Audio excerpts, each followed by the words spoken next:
Banking is crime and bankers are the criminal. Rp1.000 yang dulu bisa dipakai untuk membeli 50 kg emas pada tahun 46 ketika pertama kali diberikan rupiah, hari ini diberikan tukang parkir pun tidak mau. Maka mereka ganti gambarnya dengan Soekarno-Hatta, nolnya ditambah 2 menjadi 100.000. Yang 99.000 dari mana? Iya kan? 99.000 dari mana? Dan kalau ini kita belah 2, dibelah 4, mau saya kasih 4 mahasiswa. Kemana samannya tadi itu nilainya? Ya, ini seperti sihirnya Fir'aun yang menjadikan tali sebagai ular. Nah, orang Amerika bilang, pedagang Amerika, saya juga punya kertas sendiri namanya greenback, tapi kertas saya punya 10.000 kali lipat dari kertas saudara. Jadi kalau bapak ibu sekalian, adik-adik pergi ke Washington sana, ke New York, bawa uang 100.000, belum tentu mahasiswa punya uang 100.000 kan? Harus bekerja 2 hari untuk mendapatkan uang 100.000. Pergi ke Washington, saya mau beli Coca-Cola 1 botol. Apa mereka bilang? Apa mereka bilang? Ini kertas funny, this is funny paper, gak laku.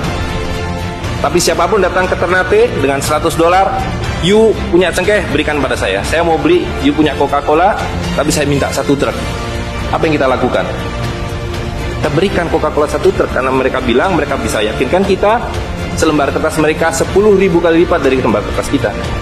Dan mereka bilang, kita punya kertas tidak laku, mereka punya kertas laku di seluruh dunia.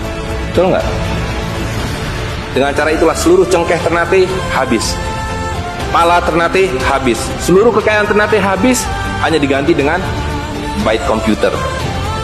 Dengan cara itulah kemiskinan dan pemiskinan dilakukan oleh para bankir. Jadi banking is crime and bankers are the criminal. Kalau kita tadi punya uang 100.000, di sini ada 1 handphone, maka berapa harga handphone ini? Ceteris paribus kata ekonom. Maka harga handphone ini ada 100.000, ya kan? Tapi ketika ini digelembungkan menjadi 2 juta, sementara sumber daya alamnya tetap, berapa harga handphone ini? Menjadi 2 juta. Dan itu mereka bilang inflasi. Jadi inflasi adalah kebohongan. Karena uang kertas adalah penipuan, worthless, no value, dicetak makin banyak, nilainya merosot. Bebeknya mah tetap, cengkehnya tetap, palanya tetap, tapi nilai uangnya yang merosot. Semakin besar uang Anda bukan semakin kaya, semakin uang besar Anda berarti semakin miskin. Bisa diikuti? Maka ketika terjadi krismon, rupiah makin tidak laku, harus dibikin uang 100.000. Dan sekarang uang 100.000 sudah mulai tidak laku. Ibu-ibu sudah komplain kalau pergi ke pasar dengan 100.000, betul nggak Bu? Sudah tidak bisa beli apa-apa ini. Maka mereka 2 pilihannya.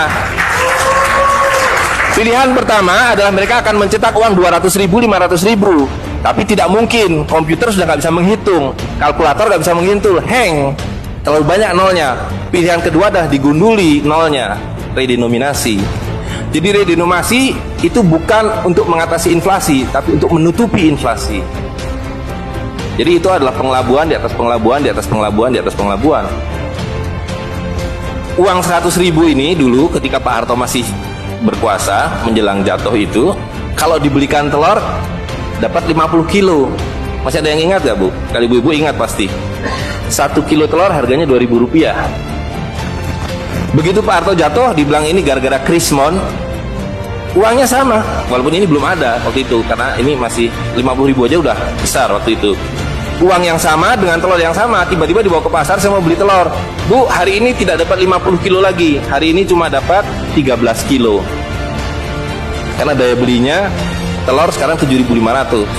Dan hari ini kalau di pasar Ternate berapa Bu harga telur sekilo? Hari ini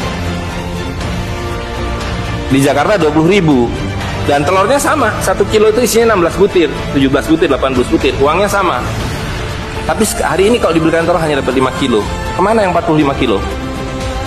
Itu yang mereka rampok.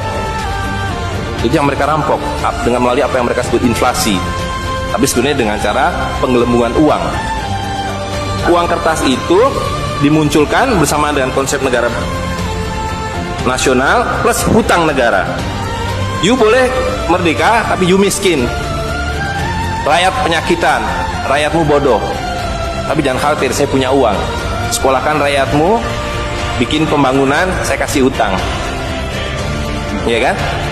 Nah, jadi tugas pemerintah itu, republik, adalah satu, mengambil hutang dari bank, menghabiskan utang itu melalui apa yang disebut APBN.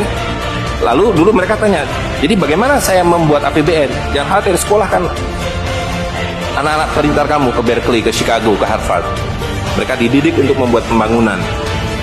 Lalu dikasih paket hutang dan diajari kalau nggak bisa kirim konsultan seperti John Perkins dan sejenisnya. Lalu ada satu pertanyaan, bagaimana kami membayar hutang kami kalau begitu? Mereka bilang, you punya 200 juta rakyat, pajaki rakyat kalian.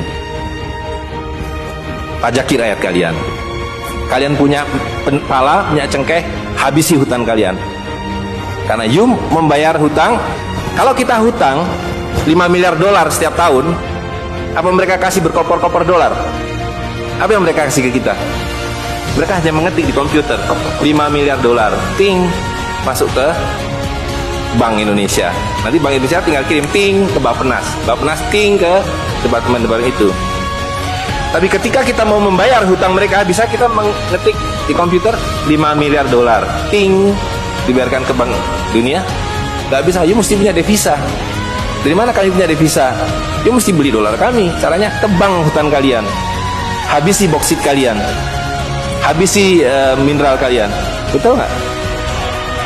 Nah, jadi itulah yang terjadi di dalam sistem Fir'aun sekarang ini, bahwa pemerintah itu didesain hanya untuk mengambil hutang dari bank, menghabiskan melalui APBN dan proyek, dan memajaki rakyat. Karena itu pajak semakin hari semakin tinggi, semakin banyak, semakin tinggi, semakin banyak. Sekali lagi, pemiskinan itu adalah dibikin oleh sistem.